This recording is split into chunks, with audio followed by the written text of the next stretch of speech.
देखकर कंसराज जो है मित्र को बुलाता है, वसुदेव को कहता है देखो तुम्हें हमारी बहन के साथ में विवाह करना पड़ेगा। वसुदेव कहने लगे अगर ना करें तो? बोले तुम कंस के क्रोध को नहीं जानते हो, कंस की बात को जो नहीं मानता है हम सीधे उसे मृत्यु लोक पहुंचा देते हैं। इसलिए अगर तुमने मना किया तो हम तुम्हारे शीश को धड़ से अलग कर देंगे, आगे होगा सो देखा जाएगा। वीर लोग ज्यादा समय को नहीं देते, बढ़ावा नहीं देते, जो करना है करो। तो वसुदेव हाथ जोड़ करके बोले महाराज जैसी आपकी इच्छा। संसार क्या कहेगा कि एक मंत्री ने राजा की बहन से शादी की। बोले ये कुछ नहीं, तुम हमारे मित्र हो और मित्रता के अनुसार तुम्हारे जैसा हमें कोई बहन ही नहीं मिलेगा और मित्र नहीं मिलेगा, इसलिए तुम हमारी बहन देवकी के साथ में विवाह कर लो।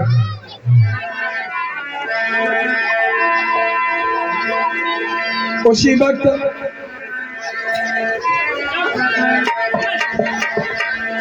बोले ठीक है। महाराज देवक से कहा कि देवकी के बारात की तैयारियां करो। बारात की तैयारियां की गई। इधर वसुदेव जो है दूल्हा बन करके आए हैं, बड़े सुंदर। और देखो लड़का जब बारात को जाता है, बारात निभाने के लिए जाता है तो बड़ा सुंदर रूपवान बन जाता है। क्यों बन जाता है? क्योंकि कितना भी करूप इंसान हो, कितना भी काला हो, जब उसकी शादी का नंबर आएगा तो उस परम पिता परमात्मा की ऐसी कृपा दृष्टि होती है, साक्षात ईश्वर का अंश उसमें विद्यमान हो जाता है, साक्षात नारायण लगने लगता है। आज इधर तैयारियां हो रही, अब बारात की तैयारियां हो करके वसुदेव तैयार होते हैं। जब बारात चलती है मेरे भैया, बारात चलती है तो उस समय माता बहने को गीत गौती करो, जरा ध्यान रखो, अगर त्रुटि हो जाए तो क्षमा करें। कौन सा गौती लला गीत? कि ससुरालिया का जइयो मेरे लाल बना,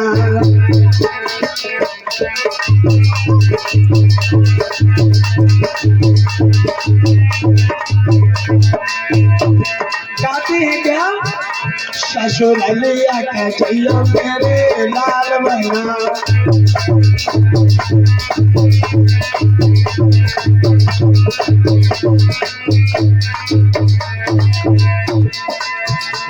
और क्या कहती है बेटा? तुम्हारी सासुल पूछे बातिया लल्ला, सासुल पूछे बातिया बबू रे बन गई मेरे लाल बना।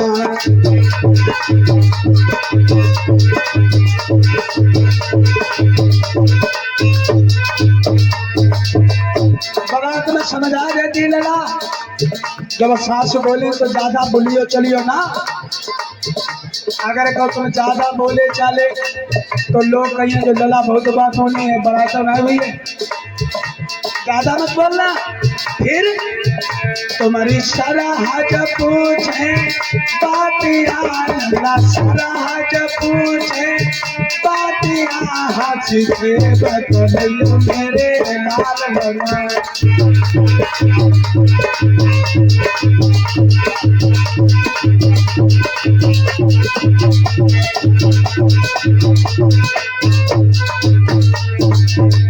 जब सास पूछे तो कुछ मत बोलना, सराज पूछे तो प्रेम से बतलाना। और तुम्हारी साली पूछे बातिया लल्ला, साली पूछे बातिया लाई के बजियो मेरे लाल बना।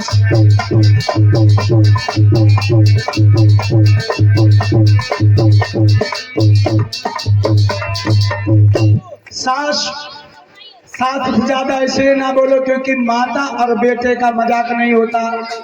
इसीलिए सास तुम्हारी माँ है, मत बोलो। सरा से इसलिए बोल दो क्योंकि वो भाभी होती है, मजा के चले जाती है, और सारी ज्यादा बातें करे तो फिर उन्हें सुन गई ले। अगर ये तीनों काम ना कर दे तो जितने बरैती आ गए हुए चाले फेंको, बाल नहीं सपा मिली, साटिया बन जाएगा साटिया। इधर वसुदेव जो है तैयार होते हैं बड़ी धूमधाम से, बोले चलो बारात लेकर के चलेंगे। आज बारात लेकर के जिस समय आते हैं, धूमधाम रीत के अनुसार सब यज्ञ संपन्न हुआ, बारात हुई, शाम को द्वारा हुआ, हर चीज हो गई, कलेबा वगैरह भावरे आमने सब पढ़ करके जब विदाई का समय आया तो विदाई कहाँ रहे, बोले डोली में बैठा ले, बेटी को ले जाना है। कंस कहने लगा नहीं, हमारी बहन डोली में नहीं जाएगी, हम राजा हैं, हमारे पास रथ है, आज हम अपनी बहन देवकी को खुद ही विदा करेंगे।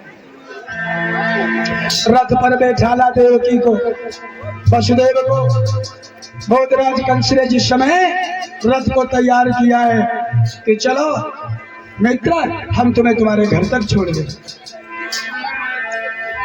जैसे ही रथ को चलाना चाहा, घोड़ों को लगाम पकड़ा, जैसे चलाने चाहता है थोड़ी दूर बढ़ा, एकदम से आकाशवाणी हुई, अरे कंसराज सावधान सावधान। कंस देखने लगा, क्या भाव है कि यो कंसराज हो सावधान, और आ गया है काल तेरा, जितना तू फूल रहा इन पर, होगा इनसे ही भाग तेरा।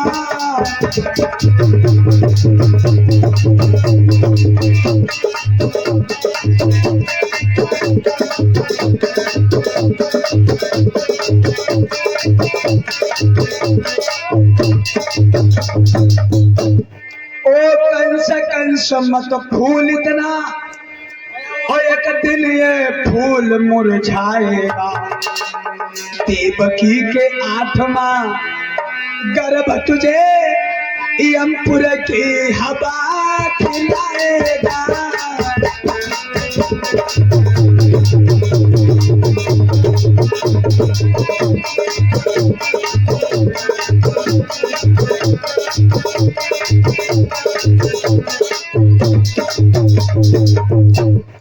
एकदम से कहने लगे, सुनो कंसराज, जिस बहन की बारात पर तो इतना फूल रहा है, ये खोल खोल कुमला जाएगा, और जिस बहन को तो इतना चाहता है, इसी देवकी के गर्भ से 8वां पुत्र तुझे यमपुर की हवा खिलाएगा, अर्थात देवकी के 8वें पुत्र से तेरी मृत्यु है।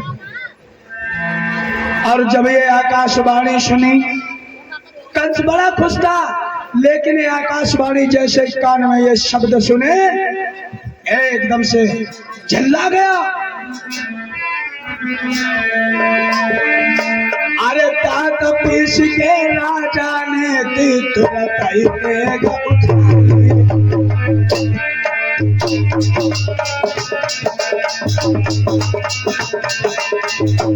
अभी बस खुश था कंस, लेकिन आकाशवाणी सुनते ही सुनते पैरों के तले से धरती खिसक गई और कहने लगा, देवकी, वसुदेव कुमार ने झपट के भैया पकड़ी तुरंत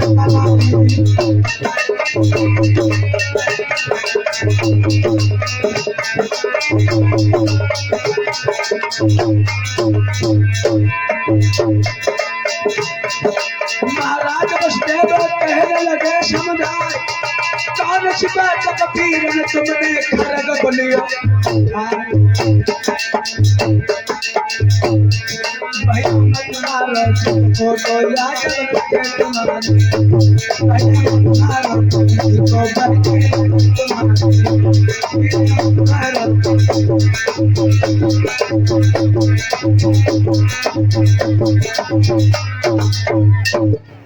एकदम से जैसे ही खड़ग को उठाया कंस ने, देवकी को मारना चाह कि अभी मैं तेरे शिष्य के 2 टुकड़े कर दूंगा, ना रहेगा बांस और ना बजेगी बांसुरी। अरे कैसी तू बहन है, अपने भाई के लिए तो कसाई बन गई। अगर तेरे गर्भ से 8वां पुत्र मेरा कान होगा तो मैं तुझे ही जीवित नहीं रखूंगा,